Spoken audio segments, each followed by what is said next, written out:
Alright, so I just wanted to come out here and do a little bit of an update video. So if anyone's familiar with the video that I uploaded about a few weeks ago, we were making the stand, and this is the finished result.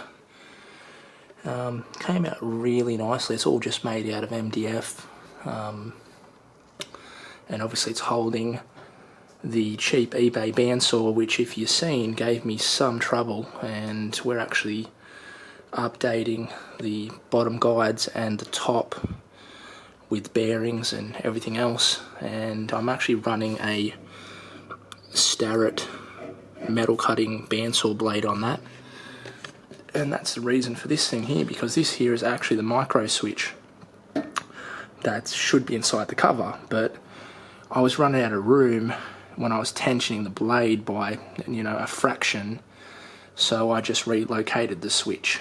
And it's actually kind of a good way, because if I am cutting something, I can just turn it off from there as well.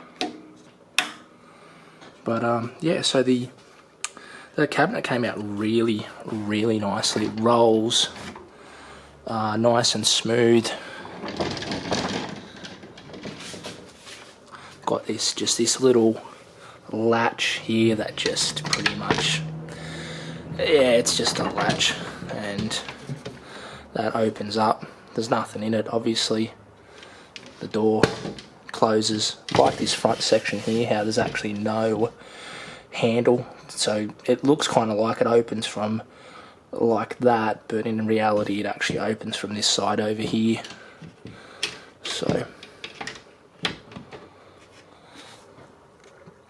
and this little nice swoop is actually so you can access the bottom door.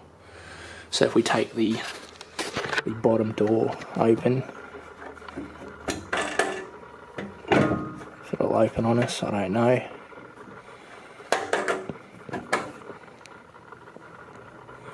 And there you go. So that there is just so we can access the bottom. So yeah, and it's obviously, it looks pleasing to the eye. So all that's left is just to give it a coat of oil and get the actual bandsaw attached. So I'm really happy with how that turned out. So yeah.